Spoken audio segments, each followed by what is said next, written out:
Hello students, welcome to all my YouTube channel. I am Vikrant Bhardwaj, your physics tutor. और आज हम discuss करेंगे बेटा मैग्नेटिज्म एंड मैटर का last topic, that is hysteresis loss. तो इससे प्रीवियस लेक्चर बेटा जिन्होंने नहीं देखा, थोड़ा सा मैं रिकैप करता हूँ हमने क्या डिस्कस किया था उसमें।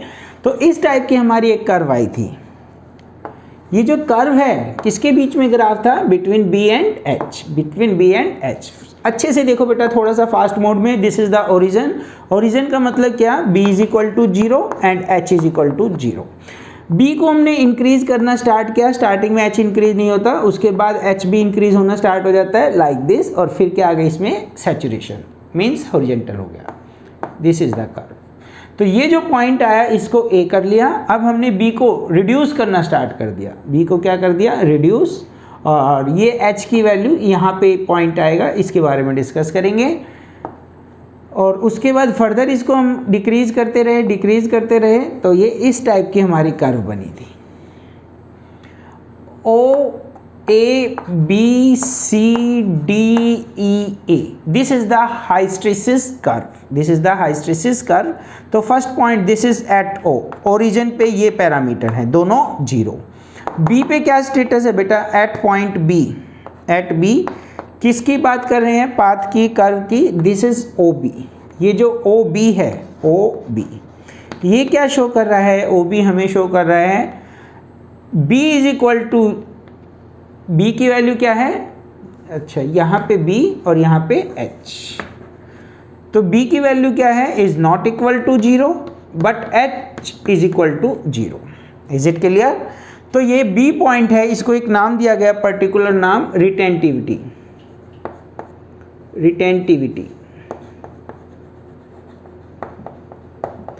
बच्चों रिटेंटिविटी क्या होता है बेटा?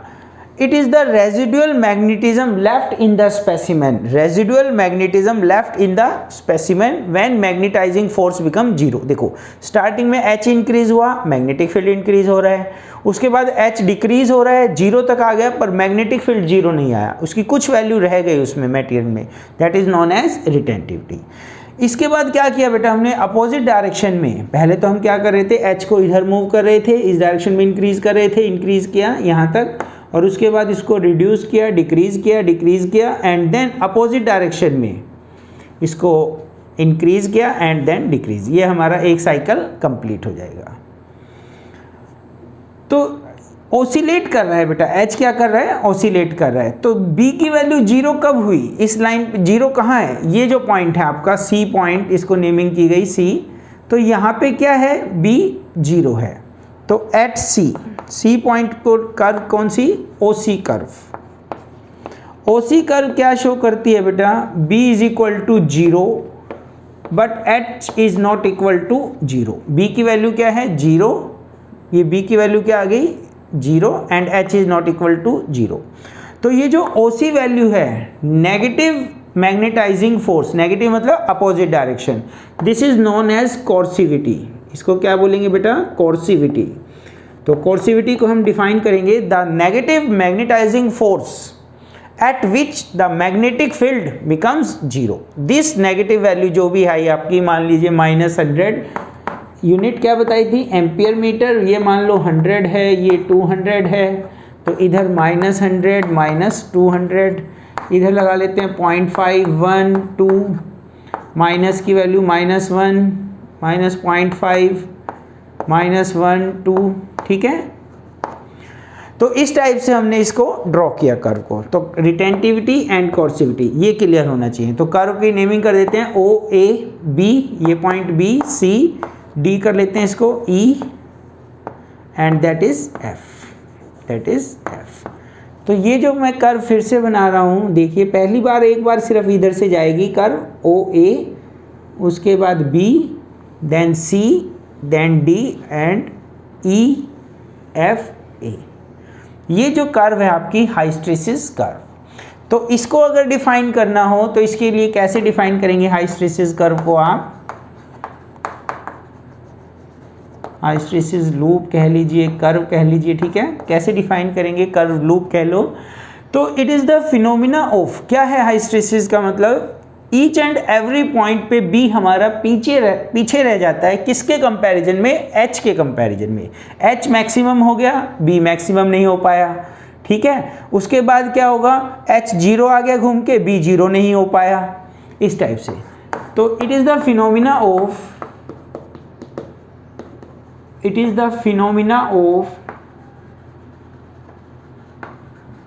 Lagging behind. लीड करना मीन्स आगे चल रहा है, लैग बिहाइंड पीछे चलना। Lagging behind B from H, किससे पीछे रह रहा है बेटा? एच, मैग्नेटाइजिंग फोर्स से, इज नॉन एज हाइस्टेरेसिस। इस फिनोमिना को क्या बोलते हैं? हाइस्टेरेसिस।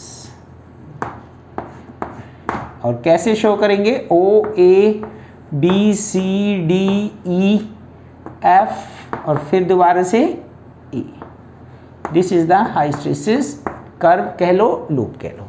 ये सब बातें हमने प्रीवियस लेक्चर में डिस्कस की थी।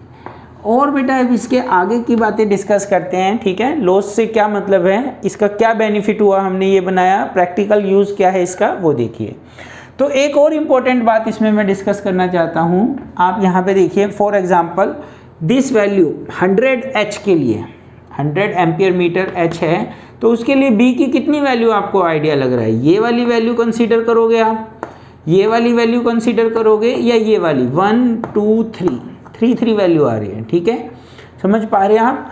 तो क्या कह रहा हूँ मैं? For unique value of H B is not unique.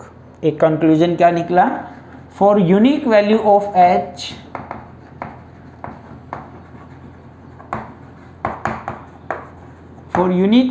H B is not unique. तो फिर b की वैल्यू किस पे डिपेंड करेगी? The value of b depends upon, अब 3 वैल्यू आ रही है, कौन सी वैल्यू है actual value? The value of b depends upon previous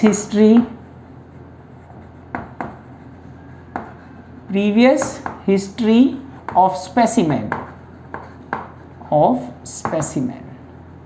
इस चीज़ को समझो बेटा। मान लीजिए जो मटेरियल है, फेरोमैग्नेटिक मटेरियल जो हमने कंसीडर किया, वो पहले क्या था? अब मैं कहता हूँ कि वो मैग्नेटाइज हो रहा है, डीमैग्नेटाइज से क्या हो रहा है? मैग्नेटाइज हो रहा है, तो ये वाली वैल्यू लेंगे।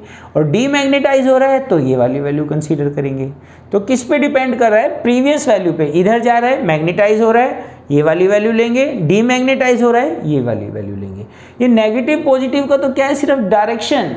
इसका मैग्नेटिक फील्ड इस डायरेक्शन में, अगर ये वाला है तो मैग्नेटिक फील्ड इस डायरेक्शन में। नेगेटिव पॉजिटिव का मतलब क्या है? Only direction. तो ये कुछ पॉइंट इसके regarding.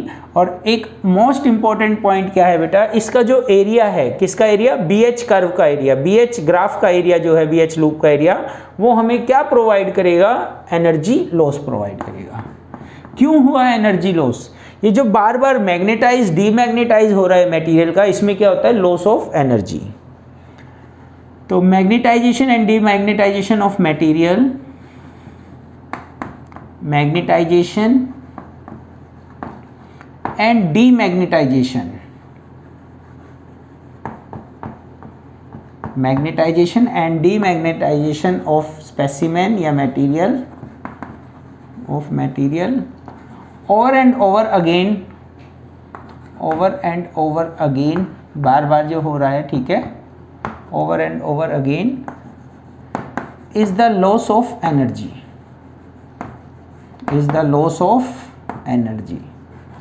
and is represented by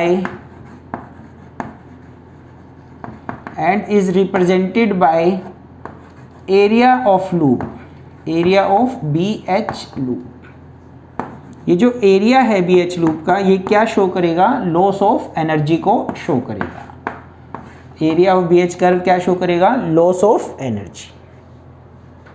एक एग्जाम्पल से बेटा डिस्कस करते हैं इसके बारे में, ठीक है। एक एग्जाम्पल देखिए। फॉर एग्जाम्पल यहाँ पे मैंने 2 ग्राफ ड्रॉ किए, BH ग्राफ। किन किन के बीच में? B एंड H के बीच में। This is B and this is H। ये जो फर्स्ट ग्राफ है, दिस इज सॉफ्ट आयरन के लिए प्लॉट किया, और ये जो सेकंड ग्राफ है ये मैंने स्टील के लिए प्लॉट किया, ठीक है। This is for steel and this is for soft iron. अगर अब आपको ये चीज़ें क्लियर हैं कि रिटेंटिविटी क्या होती है, कोर्सिविटी क्या होती है, तो अब आपको इनका आंसर फाइंड आउट करना है। क्या क्वेश्चन है मेरा first one, out of steel and soft iron which has more retentivity, which has more retentivity. तो रिटेंटिविटी के लिए ये OB, तो किसकी रिटेंटिविटी ज़्यादा है, सॉफ्ट आयरन। तो इसमें रिटेंटिविटी किसकी ज़्यादा है, retentivity soft iron, first one, ठीक है। शॉर्ट में लिख रहा हूँ बेटा। सेकंड, कौन बेटर मैग्नेटाइज होगा, कौन अच्छा मैग्नेट बनेगा, जो अपने अंदर ज़्यादा टाइम तक मैग्नेटिज्म को स्टोर कर सकता है, ठीक है। तो परमानेंट मैग्नेट या बेटर मैग्नेट के केस में कौन आएगा, दोनों में से सॉफ्ट आयरन, बेटर मैग्नेट कह लीजिए या परमानेंट मैग्नेट। बेटर मैग्नेट कौन बनेगा, अगेन सॉफ्ट आयरन, ठीक है। 2 पॉइंट क्लियर हुए। अगर मैं बात करता हूं कोर्सिविटी की, कोर्सिविटी क्या होता है बेटा, अगर इस पे एक्सटर्नल फोर्स का, एक्सटर्नल फोर्स टेम्परेचर लगा लो, हैमरिंग कर रहे हैं हम, ठीक है, ऊपर से इसको ड्रॉप कर रहे हैं, एक्सटर्नल फोर्स लगा रहे हैं, तो इसके क्या होगा, मैग्नेटिज्म लॉस होगा, मैग्नेटिज्म जीरो हुआ, OC पे एक्सटर्नल फोर्स लगा, ठीक है। कोर्सिविटी विच हैज़ हायर कोर्सिविटी, तो ये जो है स्टील के केस में हम देख पा रहे हैं, स्टील कोर्सिविटी के केस में which one is higher, steel, coercivity में कौन, स्टील। और अगर मैं आपको घुमा के क्वेश्चन इस टाइप से पूछता हूँ, मान लीजिए ये जो हमारा हाइस्टेरेसिस लूप है सॉफ्ट आयरन और स्टील की, हमें कोई मशीन परचेज करनी है, ट्रांसफॉर्मर परचेज करना है, तो हम क्या कहेंगे उनको कि BH कर्व दे दीजिए अपनी, ठीक है, हाइस्टेरेसिस लूप दे दो दोनों की।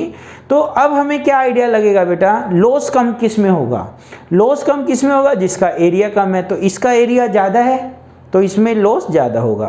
तो हाइस्टेरेसिस लूप के अकॉर्डिंग ये जो एरिया है ये लेस है, तो इसमें लॉस क्या होगा, कम, और हम इसको प्रेफर करेंगे। तो सॉफ्ट आयरन के केस में लॉस क्या है, कम, एनर्जी लॉस किस में कम है, soft iron, energy loss soft iron prefer करेंगे बेटा। क्यों प्रेफर करेंगे, एनर्जी लॉस सॉफ्ट आयरन में कम है, ठीक है। ये 4 पॉइंट्स आपको समझ में आने चाहिए, शॉर्ट में लिखें, एक बार फिर से सुन लीजिए। Retentivity which one is higher, soft iron और स्टील, सॉफ्ट आयरन, फर्स्ट का आंसर क्या आएगा, सॉफ्ट आयरन। कौन बेटर मैग्नेट रहेगा, बेटर मैग्नेट का मतलब रेजिडुअल मैग्नेटिज्म किस में ज़्यादा रहेगा, सॉफ्ट आयरन में। कोर्सिविटी कौन अपने आप को मेंटेन रखेगा ज़्यादा टाइम तक, इसने तो एकदम से लूज कर दिया, ये ज़्यादा टाइम तक मेंटेन रखेगा, जब ज़्यादा एक्सटर्नल फोर्स लगेगा जब ये लूज करेगा, तो कोर्सिविटी किसकी ज़्यादा है, स्टील की। और एनर्जी लूप का जो एरिया होता है, BH कर्व का जो एरिया है वो क्या शो करेगा, एनर्जी लॉस। तो किसको प्रेफर करोगे आप, जिसका एनर्जी लॉस कम है, तो हम किसको प्रेफर करेंगे, सॉफ्ट आयरन को प्रेफर करेंगे, lower area under the loop as comparison to steel, ठीक है बेटा। आज ये हमने लास्ट टॉपिक डिस्कस किया, मैग्नेटिज्म एंड मैटर। फिर मिलते हैं एक नए चैप्टर के साथ। Thank you very much, have a nice day.